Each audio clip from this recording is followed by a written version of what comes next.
Hello to all my story lovers. Welcome back in Storytime channel. I'm Pallavi, reading interesting books for you. Today I'm reading chapter number 4, Three Handfuls of Water, taken from the 3000 Stitches, written by the great Sudha Murty. Now let's go through it. When I was young, I lived with my grandparents in a tiny village in Karnataka. My grandmother, Krishnakka, was a good looking lady, but I rarely saw her dress well unless there was a festival or an important event. When I came back from school one day, I found her just about to open a big wooden box containing her silk saris and few dear possessions. Since she rarely opened his particular box, it always carried an air of fascination for me. I would always drop whatever I was doing to join her. This time was no different. I dropped my bag and ran to her. I peeped inside and saw a silver kumkum burni, a small mirror with a silver handle, a broken yet useful ivory comb, and few silver vessels. My father gave these to me on my wedding, said my grandmother with pride in her voice. Her father had been gone a long time. I took the kumkum box in my hand and stared at it. It was a round-shaped box that looked like a miniature pagoda. I removed the cover and opened it without a second thought. There were three parts to it. The first one contained honeybee wax. The second was small round mirror, and at the bottom was a space to keep the kumkum. I was fascinated. Awa! I began a little hesitant. Out of all your gifts, I love the kumkum burni the most. Will you please give this to me when I grow up? I have 13 grandchildren. Each of them must get something, but I'll keep this for you. She smiled as she replied candidly. Later, she sat unhurriedly in front of full-length mirror, brushed her hair, wore a nose ring and a 9-yard green Banarsi sari with a yellow blouse. She put on a big bindi and pretty pearl earrings, and decorated her hands with green glass bangles and two gold ones.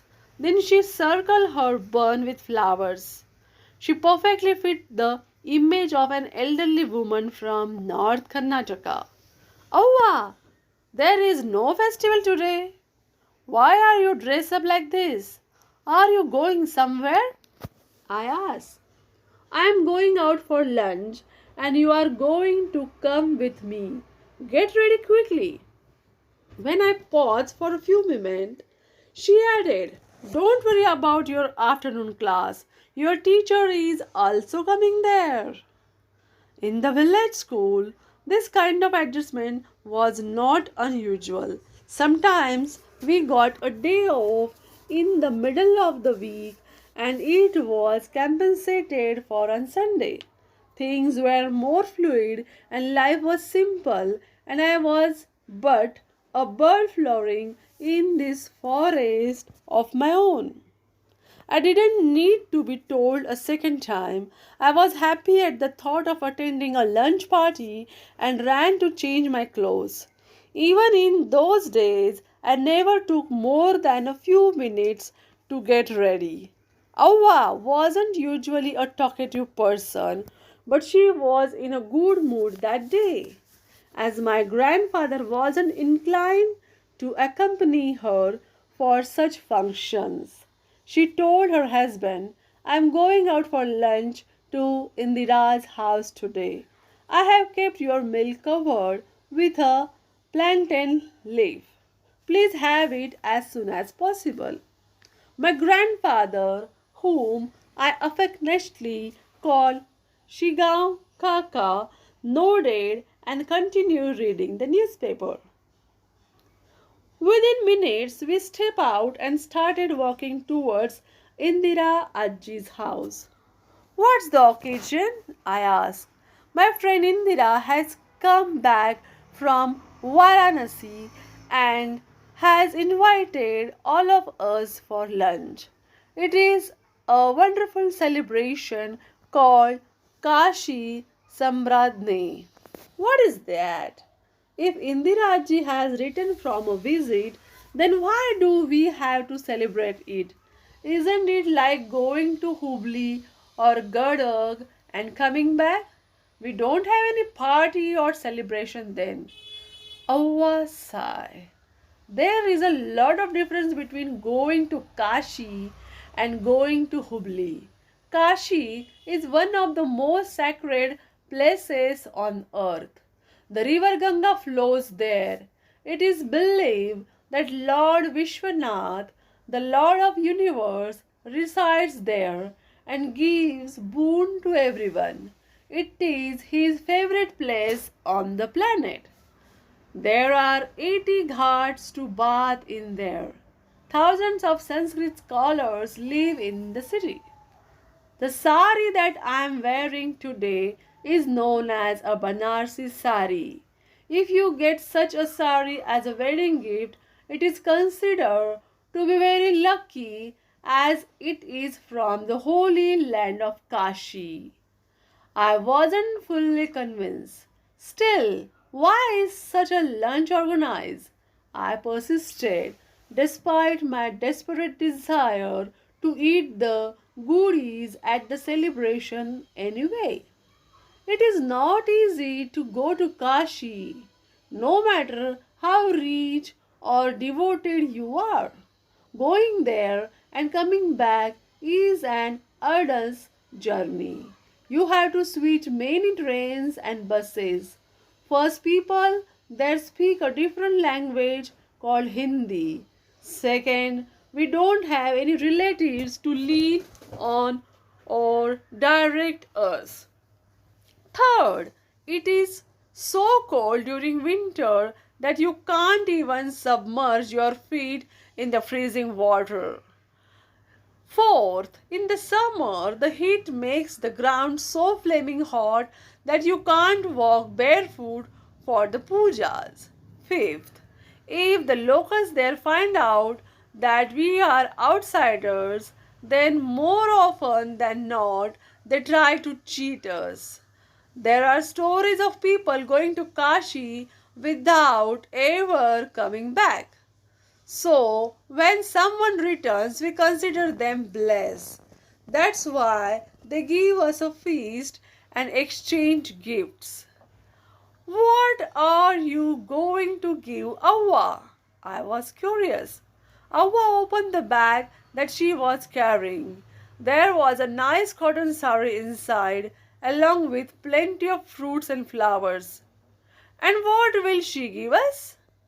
We will get a Kashi thread and some water from the Ganga, both of which are precious.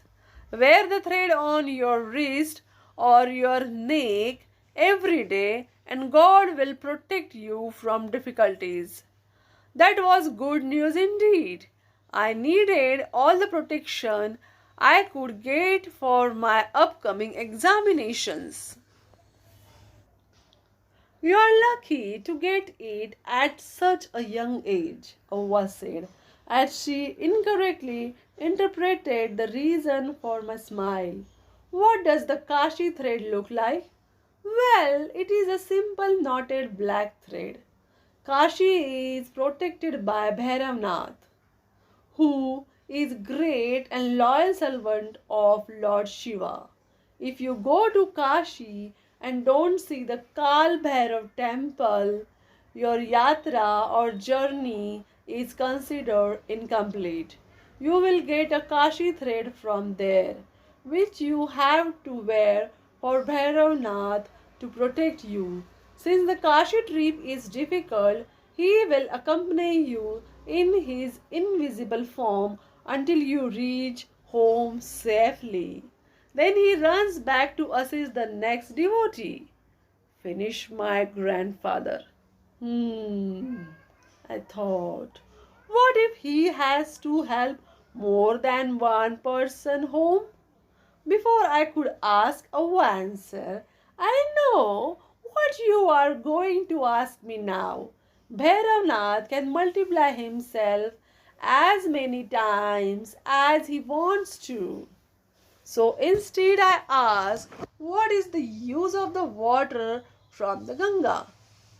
Siligal? How can I ever describe the use of holy water?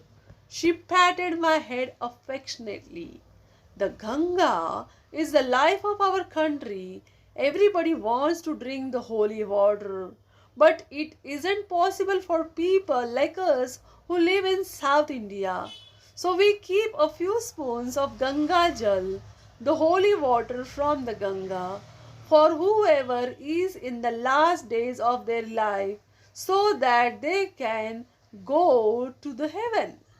Avva, I asked, if Kashi is so important and you believe in it so much, then Kaka and you must go there. I will also come with you. Avva turned thoughtful. I have never ventured out of Karnataka, she said. You know that Kaka and I avoid eating anything when we travel. It takes at least 10 days to go to Kashi, and it's better to travel in a group because we don't know the local language. It is difficult to form such a group here, and we are also getting old. We don't want to fall sick on the way and burden the group. So going to Kashi will most likely remain a dream for me. But I am happy that Indira has gone there with her cousins. At least I can visit her and listen to her stories. At the time, I didn't understand why my grandmother had such devotion for this holy land. Soon we reached Indira Ajji's house. The whole atmosphere was festive. Stumps of banana trees and mango leaves were tied to the sides of the gate. There were plenty of flowers, decoration all over the place. An intricate rangoli design was drawn on the floor at the entrance. I immediately spotted my classmates running here and there with glee. My teacher was offering homemade drinks to all the children. On one side lay 50 pots containing Ganga Jal. All the pots had black threads tied around the neck. They were piled up on a table decorated with flowers. A single banana leaf was laid out nearby with all the dishes. Though there was no one sitting there, my mind raced to count the number of desserts on the leaf. Avva and I entered the main room. Since my grandmother was the oldest person there and quite popular too, people seemed to be happy to see her. Avva turned to Indira. You are so lucky to have visited Kashi, bathed in the river Ganga, and seen Lord Vishwanath in all his glory.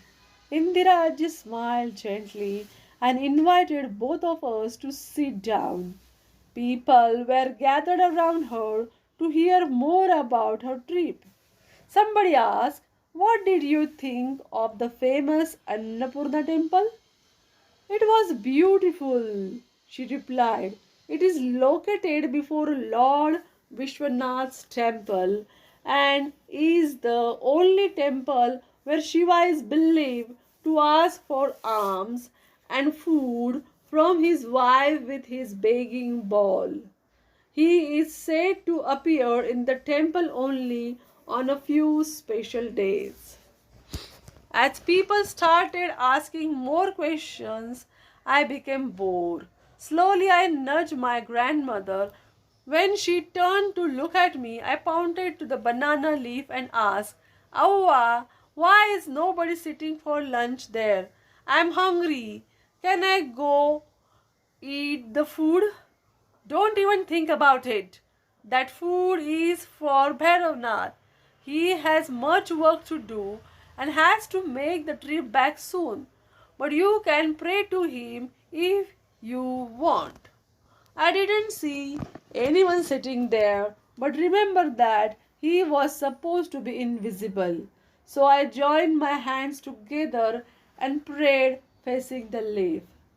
A short while later, we all had a delicious lunch.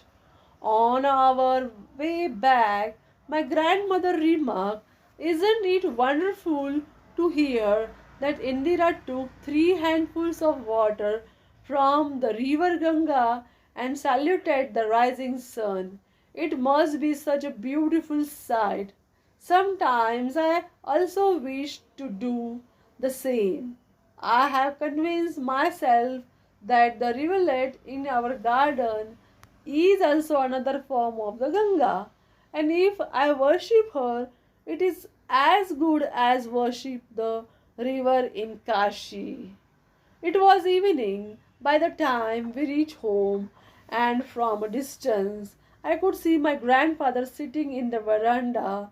Kaka was my good friend, and I ran to tell him about the day. Just as I approached him, he smiled and asked, Did your grandmother tell you about what you must leave behind in Kashi?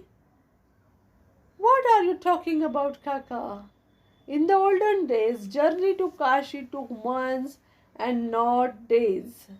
Today we have trains and roads, but then people had to walk and cross forests and face dangers on their way.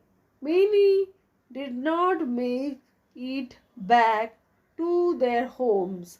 Emperor Akbar abolished the jizya tax for entry into Varanasi, whereas Aurangzeb reintroduced it. Hence, the journey to Kashi was expensive.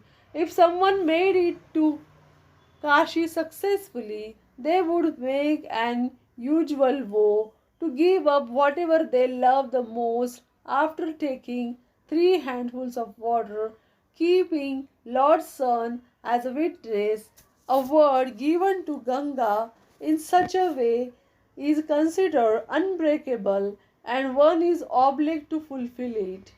I was fascinated and waited as Kaka took a deep breath. There are certain rules that you are must follow. What rules? One cannot give up eating rice, wheat flour, milk, lentil, ghee, or jaggery.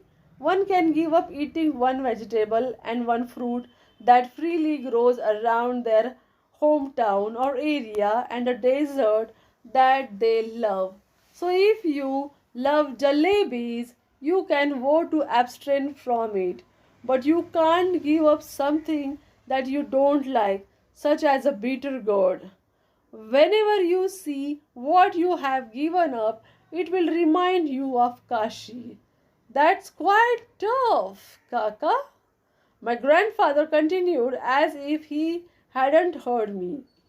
If a husband and wife go together, they can choose to give up the same things. That is easy as it means that they won't have to cook separately. But if a husband and wife visit individually and choose to abstain from different things, then both of them must leave whatever the other has to. Awa meanwhile reached the veranda. That sounds too complicated, I thought.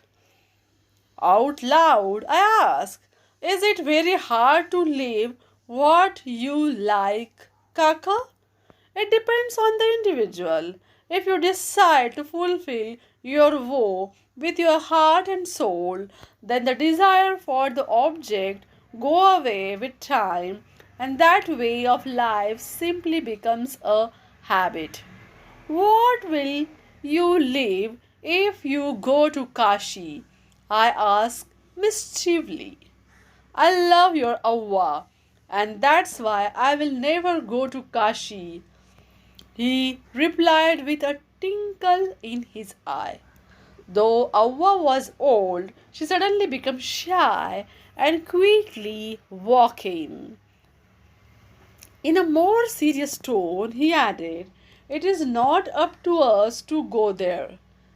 It is Lord Vishwanath's wish.